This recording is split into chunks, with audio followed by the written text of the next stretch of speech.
Ya, dunia hukum dan politik itu memang tidak akan pernah sepi dari perkara. Namun dalam hal ini yang perlu disadari ada satu dalil yang harus diingat bahwa dalam berperkara adalah bahwa siapa yang menuduh dia harus membuktikan. Dan saya juga ingatkan bahwa dalam dunia politik itu tidak ada kawan abadi, katanya begitu ya. Tidak ada kawan abadi, yang abadi adalah kepentingan. Assalamualaikum puan dan tuan. Anda berjumpa kembali dengan saya Profesor Suteki di channel yang radikal, ramah, terdidik, dan berakal. Puan dan tuan dijamin tidak akan merugi mengikuti channel ini, maka jangan lupa untuk subscribe, like, comment, and share. Assalamualaikum warahmatullahi wabarakatuh. Apa kabar puan dan tuan? Masih bersama saya Profesor Suteki di channel yang radikal, ramah, terdidik, dan berakal. Puan dan tuan, masih hangat diperbincangkan persoalan kesanggupan Yusril untuk membela, dalam tanda kutip ya, ada 4 orang ex kader Partai Demokrat untuk menuntut atau melakukan judicial review terhadap ADART ke Mahkamah Agung. Bergeming, satu kata yang saya katakan yang tepat untuk Yusril itu ya. Yang pantas untuk disematkan ke Yusril menghadapi berbagai tuduhan miring kepadanya terkait dengan kesanggupan menjadi kuasa hukum 4 ex kader Demokrat untuk judicial review atas ADART Partai Demokrat. Tuduhan itu banyak ya, meliputi yang pertama, Mahfud MD. Usaha Yusril akan sia-sia karena tidak akan bisa mendongkel kepemimpinan AHY. Partai Demokrat tetap menjadi pemain di pemilu 2024. Suara.com tanggal 30 September tahun 2021 menyebutkan bahwa Menteri Koordinator Bidang Politik, Hukum dan Keamanan Menko Polhukam Mahfud MD menilai langkah advokat Yusril Ikhya Mahendra mendampingi Demokrat kubu KLB Deli Serdang Muldoko untuk melakukan uji material atau judicial review soal ADART Partai Demokrat tahun 2020 ke Mahkamah Agung akan sia-sia. Meskipun nantinya menang, Mahfud menilai hasil tersebut tidak bakal bisa menggulingkan Demokrat di bawah pimpinan Agus Harimurti Yudhoyono atau AHY.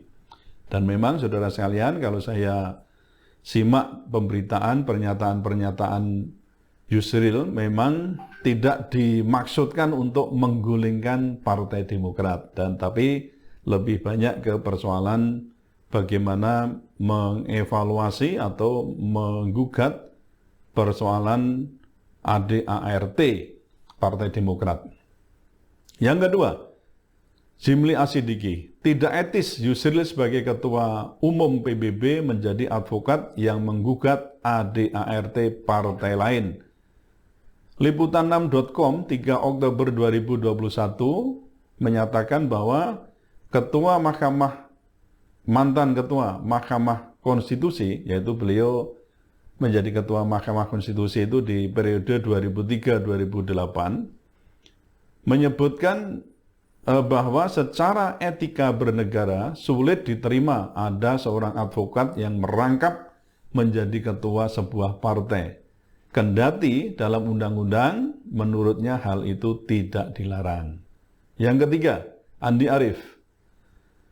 Soal tuduhan Yusril menyodorkan angka jasa advokat sebesar 100 miliar untuk mengurus kemelut Partai Demokrat dengan ex kader Partai Demokrat. Liputan6.com 29 September 2021 menyebutkan bahwa politisi Partai Demokrat Rahlan Nasidik menuding Yusril Ikhya Mahendra menjual keahlian soal hukum dengan mengatasnamakan demokrasi. Andi Arief mengungkapkan bahwa Yusril pernah mengajukan penawaran bayaran 100 miliar rupiah untuk memakai jasanya kepada Partai Demokrat. Yang keempat, Yusril juga dinilai tidak tahu diri menggugat ADART Partai Demokrat, sementara ia pernah menggunakan Partai Demokrat saat mengusung anaknya bernama Yuri Kemal Fadullah di Pilkada Belitung Timur ya, tahun 2020. Dalam Pilkada 2020, putra Yusril Ikhya Mahendra diusung 7 partai politik, yaitu Partai Demokrasi Indonesia Perjuangan, Partai Perindo, Partai Amanat Nasional, Partai Demokrat, Partai Hanura, Partai Bulan Bintang, dan Partai Nasdem. Dalam hal ini, Demokrat mengungkit bantuan AHY ke anak Yusril di Pilkada 2020. Sebagaimana disebutkan dalam CNN Indonesia tanggal 28 September 2021. Yang kelima, elit Partai Demokrat Rahlan Nasidik menyerang pengacara kondang Yusril Ikhya Mahendra. Dia menyindir pernyataan Yusril soal demokrasi sehat terkait gugatan 4 ex-kader Partai Demokrat terhadap ADART Partai Demokrat ke Mahkamah Agung. Intinya, Rahlan mengatakan bahwa Yusril tidak peduli demokrasi sehat. Dia jualan ke begal. Nah, ini disebutkan dalam detiknews.com tanggal 28 September tahun 2021. Saudara sekalian, meskipun dihajar ya dengan berbagai tuduhan miring yang dialamatkan kepadanya, Yusril bergeming. Dikutip dari poskota.co.id 4 Oktober 2021, Advokat Yusril Ikhya Mahendra mengaku bahwa dirinya tidak akan mundur dari polemik anggaran dasar dan anggaran rumah tangga Partai Demokrat. Meskipun ada pihak yang mengatakan bahwa namanya akan tercoreng sebagai pejuang demokrasi, tetapi hal itu tidak akan dipedulikan. Yusril hanya akan mengikuti apa yang dia anggap benar dan tidak akan menggunakan cara yang curang untuk dapat memenangkan suatu kasus. Dia mengatakan, prinsip saya selalu mengatakan lebih baik kita itu kalah dengan terhormat daripada itu kita kalah dengan cara-cara yang memalukan.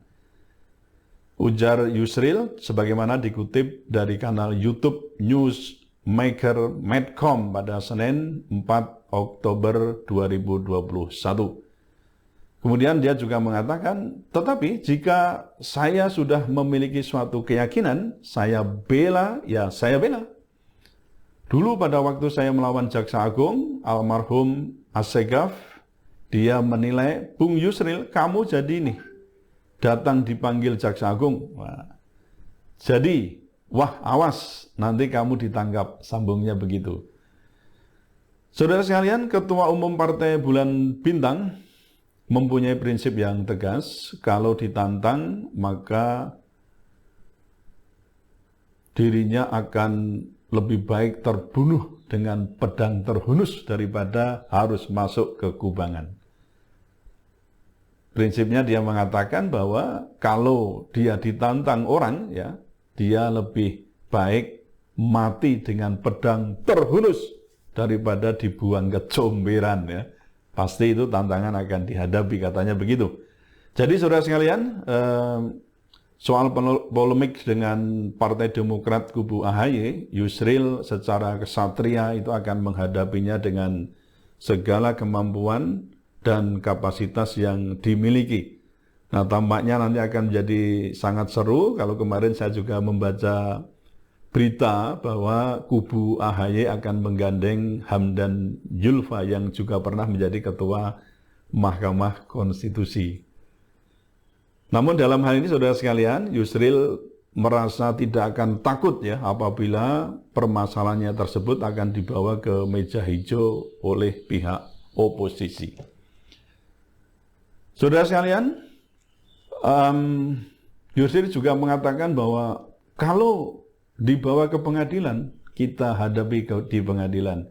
Jadi sebenarnya saya tidak mau juga terlalu banyak menanggapi ocehan Rahlan Nasidik, ocehannya Andi Arief, dan lain-lain, karena itu mainannya medsos. Jadi ya saya santai saja, begitu kata Yusril. Sebagaimana dimuat dalam detiknews.com tanggal 28 September 2021, Yusril tetap dalam pendiriannya bahwa ada kevakuman hukum untuk menyelesaikan persoalan di atas. Mahkamah partai yang merupakan kuasi peradilan internal partai disebut tidak berwenang menguji ADART. Begitu juga dengan pengadilan negeri yang berwenang mengadili perselisihan internal parpol yang tidak dapat diselesaikan oleh mahkamah partai, tidak berwenang menguji ADART. Yusril menyebut pengadilan TUN juga tidak berwenang mengadili hal ini karena kewenangannya hanya untuk mengadili sengketa atas putusan tata usaha negara. Yusril kemudian diserang oleh para kader Partai Demokrat. Dia pun mengaku heran karena merasa para kader Partai Demokrat itu menyerang pribadinya. Dia mengatakan tidak tepat para kader Partai Demokrat menyerang pribadi saya. Mereka seperti kehabisan argumen untuk membantah, lantas menggunakan jurus dewa mabuk untuk melawan. Saya kira cara-cara seperti itu bukanlah cara yang sehat dalam membangun hukum dan demokrasi. Itu kata Yusril ya saat dimintai keterangan oleh wartawan pada tanggal 25 September 2021. Saudara sekalian, sikap bergemingnya Yusril juga termuat dalam republika.co.id tanggal 4 Oktober 2021. Media ini menurunkan berita bertajuk Yusril tak ambil pusing dengan berbagai tuduhan yang dialamatkan kepadanya. Pengacara Yusril Ihyam Mahendra santai merespons tudingan-tudingan Partai Demokrat yang dipimpin oleh AHY. Ia tidak ambil pusing dengan berbagai tuduhan yang dialamatkan kepadanya. Yusril percaya 4 kader Partai Demokrat yang dipecat untuk mengajukan uji materi anggaran dasar dan anggaran rumah tangga Partai Demokrat tahun 2020 ke Mahkamah Agung.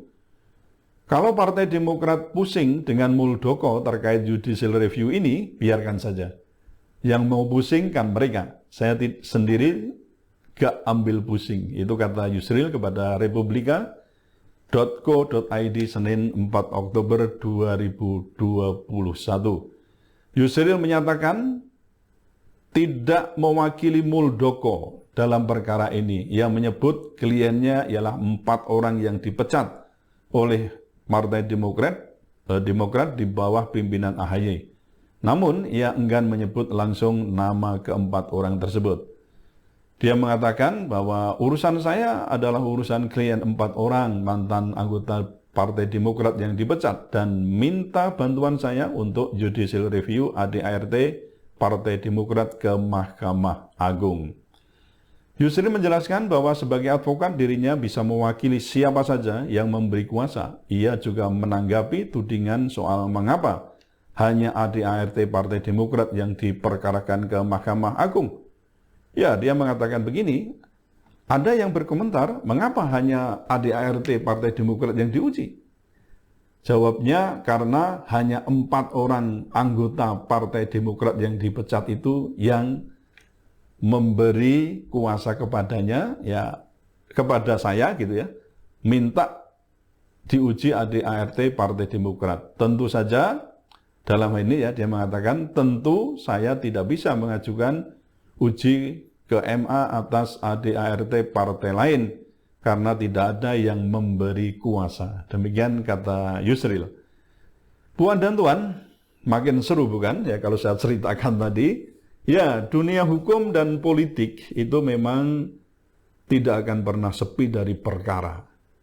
Namun dalam hal ini yang perlu disadari ada satu dalil yang harus diingat bahwa dalam berperkara adalah bahwa siapa yang menuduh, dia harus membuktikan. Dan saya juga ingatkan bahwa dalam dunia politik itu tidak ada kawan abadi, katanya begitu ya. Tidak ada kawan abadi. Yang abadi adalah kepentingan.